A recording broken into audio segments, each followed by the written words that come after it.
The payphone felt slick with grease and desperation, its receiver cold against Cora's ear.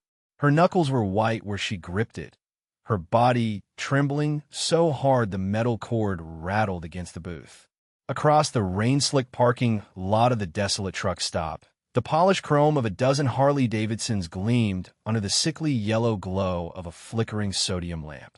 They were a pack of leather-clad wolves, their laughter a low rumble that vibrated through the soles of her worn sneakers. Hell's Angels, her last impossible hope. She saw the man at the pump, the one with shoulders as wide as a doorway and a salt and pepper beard, his cute bearing the title president. She swallowed, the sound of dry click in her throat, and fed her last quarter into the slot. The number she dialed was for the clubhouse, a number she'd overheard in a hushed, fearful conversation weeks ago, a number she had seared in her memory for a moment just like this. A gruff voice answered on the second ring. Yeah. Cora's words came out in a choked whisper, a torrent of fear she couldn't hold back. My name is Cora. I need help. He's going to take her. They're taking my daughter tonight. A pause on the other end, thick with suspicion. Who is this? Who's he? She risked a glance over her shoulder toward the pristine black sedan parked just out of sight behind the diner, the car where Sterling believed she was using the restroom. He'd given her 5 minutes. 3 were already gone. Sterling. Richard Sterling. She breathed, the name tasting like ash. He's a monster. He told me tonight's the night. He's taking Chloe away. Forever. Please. I saw your bikes. I don't know who else to call. The police, they can't help. He owns them. Her voice broke on a sob she couldn't contain, a raw, animal sound of a mother watching a predator circle her young. The man on the phone was silent for a beat, but she could hear the muffled sound of him turning away from the receiver. Rook, you need to hear this. Another voice came on the line, this one lower, calmer, with an edge like chipped flint. It was the president, the man from the pumps. Tell me again. Slowly, she repeated her story, the words tumbling out, disjointed fragments of terror. The locked rooms, the casual cruelty disguised as discipline. The way Sterling's eyes, so charming to the outside world, would turn flat and dead right before he'd remind her that she was nothing, that Chloe was his, a possession he could move or dispose of as he saw fit. She told him about the packed suitcase in Chloe's room, the one-way plane ticket to a foreign country she'd found in his desk drawer, the smug smile he'd given her when she confronted him. He said, if I scream, if I run, if I even look at him wrong, I'll never see her again. She whispered, tears streaming down her face, blurring the image of the bikers into dark, mythic shapes. He's taking her tonight, to the private airfield west of town. Please, you're my only chance. The line was quiet for a moment that stretched into an eternity. Cora's heart hammered against her ribs, a frantic bird trapped in a cage of bone. Maybe they thought she was crazy. Maybe they didn't care. Why would they? She was just another broken woman with a story nobody wanted to hear. Then, the voice, Rook's voice, cut through the static, and it held a note of something she hadn't heard in years, certainty. Where are you right now? She told him, her words barely audible. The truck stop off Route 9.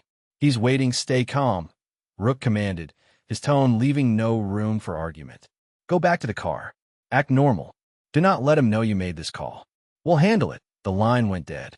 Cora slowly placed the receiver back in its cradle, her hand shaking so badly she almost dropped it. Handling it? What did that mean?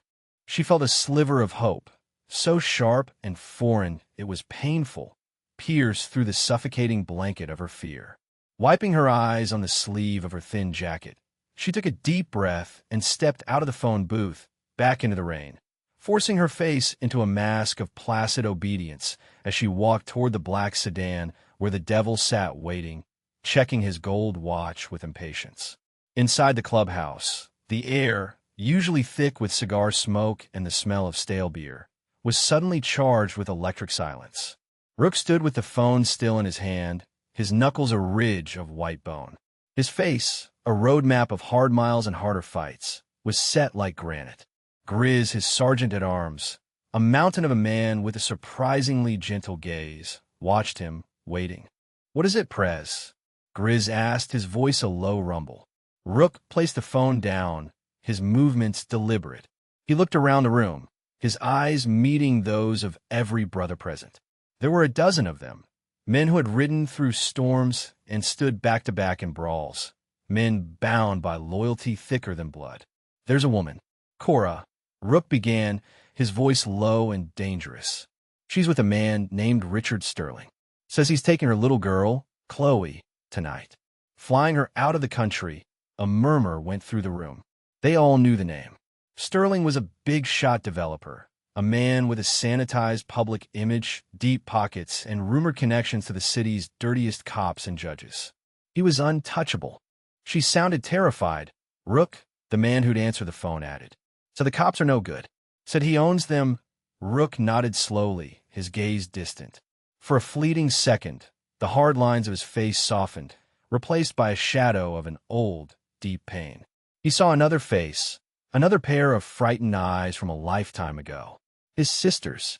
He saw the bruises she tried to hide, heard the excuses she made for a man who was supposed to love her. A man Rook had been too young, too powerless to stop. He had failed her then.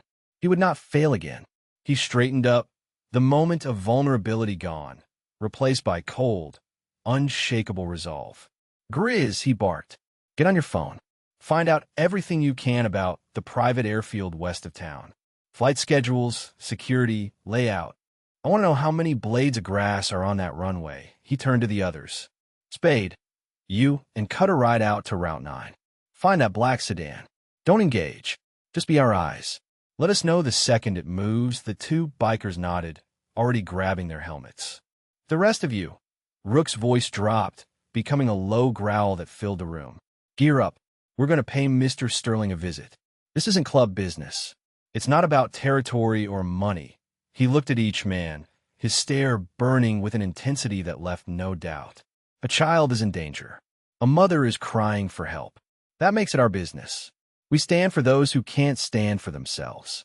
Tonight, we are that little girl's family. The men rose as one, a quiet, deadly tide of leather and steel. There were no cheers, no boasts. There was only a grim, shared understanding. A monster was hiding in their city, and they were the ones who were going to drag him into the light.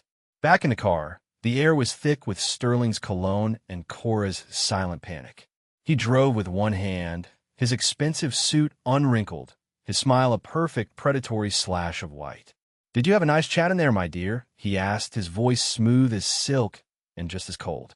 Just my mother, she lied, her heart pounding a frantic rhythm against her ribs. She worries, of course she does, Sterling said, his smile not reaching his eyes. He reached over and stroked her cheek, his touch making her skin crawl. But there's nothing to worry about. Chloe and I are going on a little trip, a new adventure. You'll be able to relax for a while. Have the house all to yourself. The threat was clear, wrapped in a package of condescending concern. You will be alone. She will be gone. And if you object, you will be gone, too. Cora forced herself to look out the window, focusing on the raindrops streaking across the glass. Each drop was a second ticking away. Were they coming? Had she just imagined that promise in the biker's voice? A memory surfaced unbidden. Chloe, 5 years old, laughing as she tried to put a daisy chain around Sterling's neck. He'd smile for the camera, the perfect father. The moment the camera was down, he'd rip the flowers off, his face twisting in disgust. Don't touch me with your filthy hands, he'd hissed, grabbing her small arm hard enough to leave finger-shaped bruises. Cora had tried to intervene, and he had simply backhanded her, a casual, dismissive strike that sent her stumbling. You will learn to control your child, he had said, his voice calm, or I will teach you both a lesson in respect. That was the moment she knew. He didn't love Chloe. He didn't even like her. Chloe was a prop, another beautiful object to complete the picture of his perfect life. An object he could now discard. Suddenly, a flicker of movement in the side mirror caught her eye. 2 pinpricks of light, growing steadily closer. Motorcycles. They kept their distance, shadows haunting the edges of the sedan's taillights, but they were there. Cora's breath hitched. A tiny, dangerous ember of hope began to glow in the cold, dark pit of her stomach. They were real. They were coming. Sterling didn't notice. He was humming along to some classical station, a conqueror enjoying the spoils of his victory. He was untouchable, and he knew it. He never bothered to check his mirrors. Why would he? The world was his, and everyone in it was either a tool or an obstacle. He failed to see the two silent shepherds pacing his car, the vanguards of a storm he couldn't possibly comprehend. He was a man of contracts and intimidation, of threats whispered in boardrooms and back alleys. He was about to come face to face with men who spoke a different language, a language of chrome, leather, and absolute, unbreakable brotherhood. And they were about to teach him a lesson in respect. The sedan turned off the main highway onto a long, unlit private road marked with a discreet sign. Westwood Airfield, the two bikes shadowing them fell back, their headlights vanishing into the darkness. Cora's fragile hope faltered. Had they left? Was this it? But as Sterling's car rolled toward the single, brightly lit hangar at the end of the road, she saw them. Not two bikes, but 20. They were lined up on either side of the road, their engines off, their chrome catching the distant hangar lights like scattered stars. They sat on their machines in perfect, menacing silence, an honor guard from hell. Sterling slowed the car, his brow furrowing in confusion and annoyance. What is this? Some kind of local rally.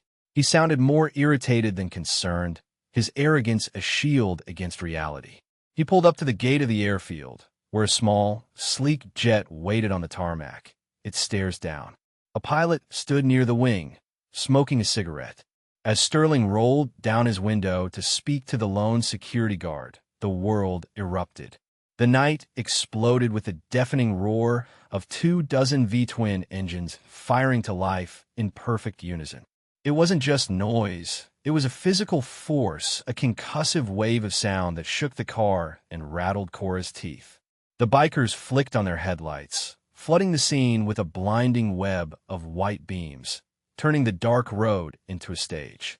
Sterling flinched, his composure finally cracking. The security guard stumbled back from the gate, his hand hovering near his hip, but making no move. He was a professional, and he knew a losing fight when he saw one. Rook rolled his bike forward, stopping directly in front of Sterling's car, blocking his path. He swung a leg over, his boots hitting the asphalt with a solid thud. He was even bigger up close, a figure of pure intimidation, his face grim, his eyes burning with a cold fire that promised retribution.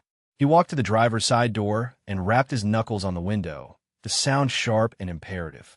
Sterling, his face pale with a mixture of rage and dawning fear, hesitated. "Who the hell are you?" he shouted through the glass. "Get out of my way." Rook didn't answer.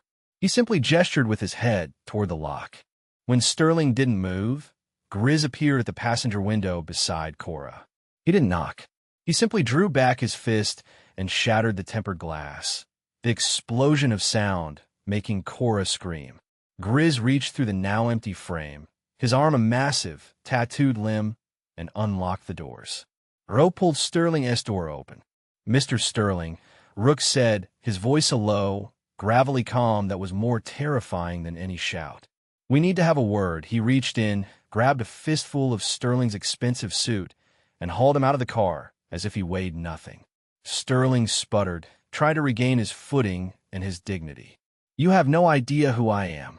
I'll have all of you in jail by morning. I'll sue your whole worthless club into oblivion." Rook slammed him against the hood of the car, the impact making a dull, metallic thud. He leaned in close, his face inches from Sterling's.